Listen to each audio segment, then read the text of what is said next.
se esse ponto está esclarecido, vamos em frente. Ok? Esse ponto específico. Tem a outra parte da sua pergunta que eu vou responder já, mas essa questão dos dados, transparência, está ok? A gente não buscou esses dados até hoje, a gente não conseguiu chegar. Não, perfeito. Está anotado aqui, nós vamos levar essa proposta de inclusão desses dados de forma desagregada no boletim que é divulgado diariamente pela NVAE. Ok? Então, o próximo ponto, ainda dentro da sua colocação, a questão da extensão, da restrição proposta nessa resolução para a região metropolitana de São Paulo, né? Proposta que foi, inclusive, objeto de algumas contribuições que nós recebemos oficialmente, né? É importante lembrar que existe uma outorga para o sistema Cantareira, que foi emitida pelo DAE, por delegação da ANA em 2004, e essa outorga estabelece uma série de regras de uso do sistema Cantareira e uma vazão outorgada, né? Que é um limite de 31, né, em situações normais, e tem um limite menor, uma vazão primária, 20% menor que isso, se não me engano, 27,8. Tá? Então, essa outorga, em março, né, ela sofreu, como eu disse no início, essas regras de operação, né, tiveram uma alteração. A gente saiu de um sistema que tinha uma regra pré-definida e que as vazões eram definidas em função dessa regra, né, para um gerenciamento em que as vazões passaram a ser definidas em função das afluências e do armazenamento do sistema e da necessidade de vazão tanto no PCJ como em São Paulo.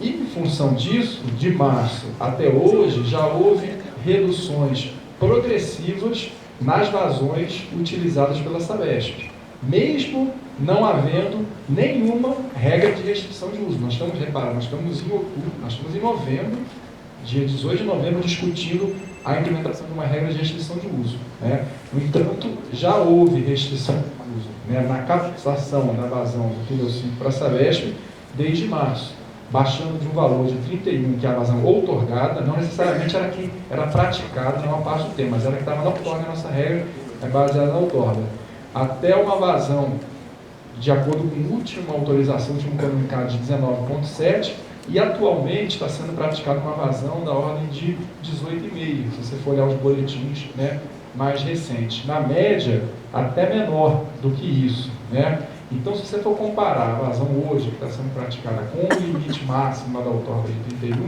nós já temos uma redução aí da ordem de 40% na vazão retirada pela Sabesp do sistema Cantareira, né, para abastecimento humano. E repara que aqui a restrição para o abastecimento humano é de 20%. Então, já existe uma regra específica que está sendo adotada para esse uso específico e que está sendo definida em conjunto entre a AMA e o DAE, o grupo, né, que se reunia, o GETAG, com participação também dos comitês da Sabesp, e discutindo essa regra. Então, são regras diferentes, né, para usuários localizados em bacias diferentes. Temos usuários do PCJ, estamos discutindo essa regra agora em novembro, e temos essa retirada do PCJ para atender um usuário que está fora da bacia, que tem uma regra específica e que já está sob restrição. E por conta disso é que esse usuário foi retirado dessa regra, porque ele já está sob outra regra de restrição em vigor desde março, tá? Com restrições até maiores do que as que estão sendo propostas agora para os usuários de abastecimento da bacia. Tá? Não sei se o doutor Vicente quer complementar alguma coisa com relação a esse ponto. Então vamos lá. O João da FAESP questionou aqui, que mandou um e-mail lá para a Magda. Magda é a pessoa que foi designada na ANA, João, para receber todas as contribuições. Tá? Eu vou te confessar que eu de cabeça eu não me lembro se chegou a contribuição da FAESP. Foram 150. Chegou? O Roberto chegou? Então chegou.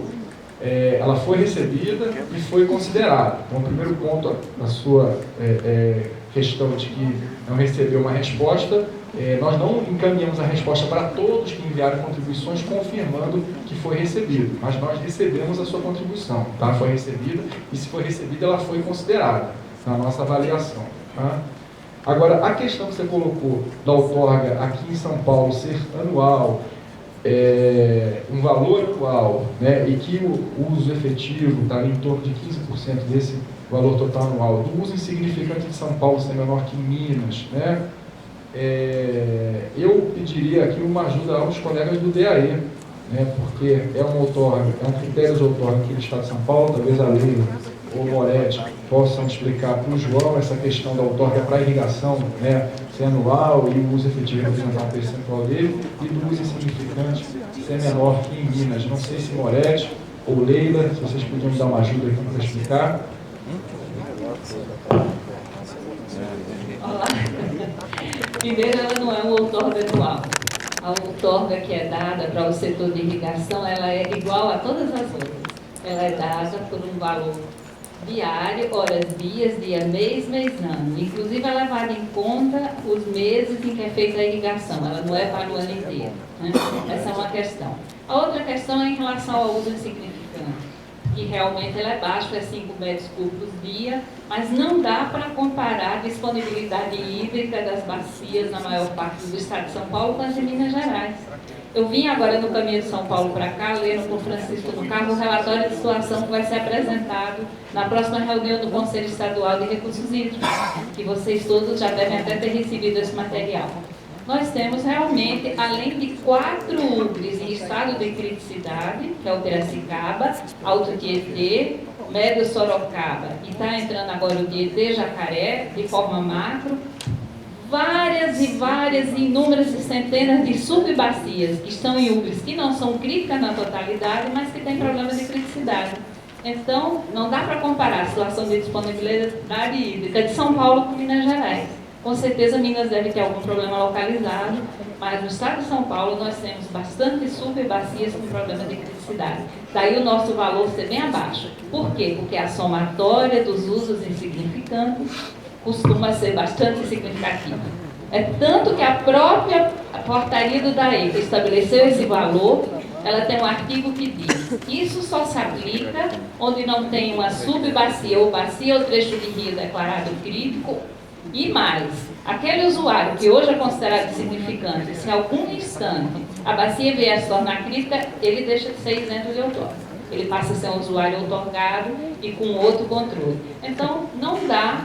Todas as pessoas aqui dessa sala que conhecem bastante a situação do Piracicaba de criticidade, e quem também, como você que é conselheiro do Conselho Estadual de Recurso Hídrico, representando o seu segmento, conhece a situação de disponibilidade hídrica daqui, sabe perfeitamente que temos situações diversas. Então, é essa a razão de ser um número bem diferente.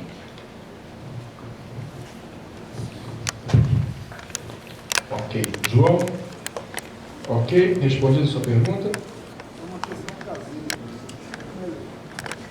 Então tá bom. Vamos em frente então. Então eu vou abrir novamente aqui as inscrições para outros usuários que queiram se manifestar.